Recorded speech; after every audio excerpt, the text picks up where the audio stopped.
ketika kita istighfar itu masih butuh istighfar yang lain. Nah dalam kebaikan juga gitu.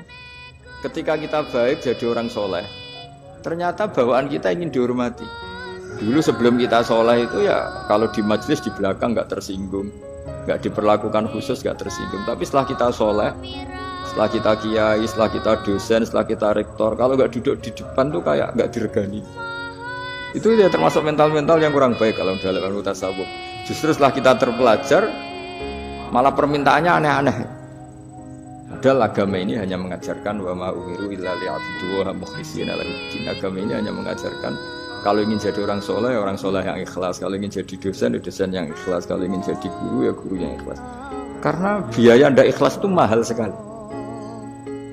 Dan kalau sudah mahal sekali ini negara bisa jebol, sistem sosial bisa jebol. Jadi ini hal-hal yang khas kiai, karena kalau yang kajian kampus saya yakin Pak Rektor, Pak Wakil Rektor dan Pak Ketua Yayasan lebih tahu, anak-anak mahasiswa lebih tahu. Saya kalau ngaji di kampus memang kan cerita khas pesantren, karena justru ini saling melengkapi.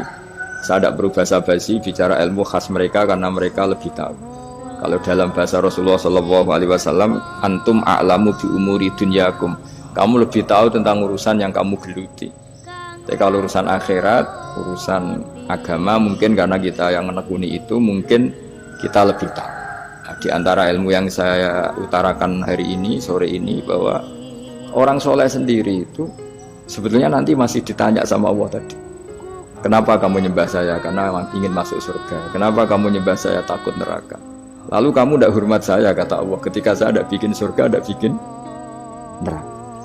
Akhirnya mereka sadar bahwa ibadah itu harus murni karena Allah Subhanahu wa ta'ala, bukan karena takut masuk neraka, juga bukan karena ingin masuk surga.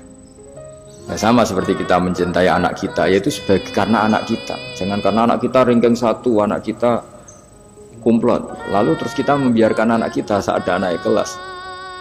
Toh tetap anak kita. Saya mencintai suami saya karena dosen penghasilannya banyak, lalu suatu saat kalau ada masalah di PHK atau ada masalah terus tidak suami kan. Makanya di sini agama itu sangat menyarankan kesejatian. Jadi dia suami kita, dia anak kita, apapun kondisinya.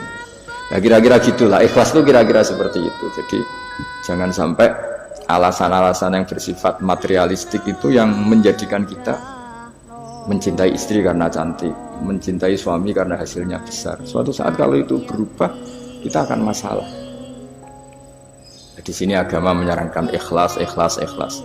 Makanya semua kitab di khazanah kita dimulai bab niat. Bab niat itu begini. Sehingga ada seorang yang tanya, kenapa ahli surga masuk surga selamanya? Padahal amalnya paling banter 80 tahun.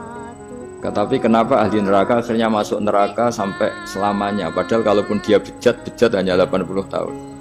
Itu dijawab oleh ulama-ulama.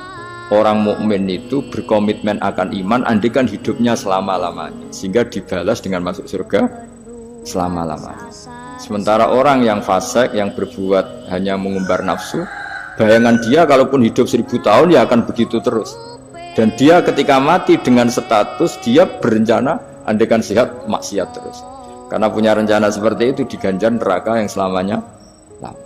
Maka saya mohon niat ini juga yang harus mengilhami para rektor, para dosen.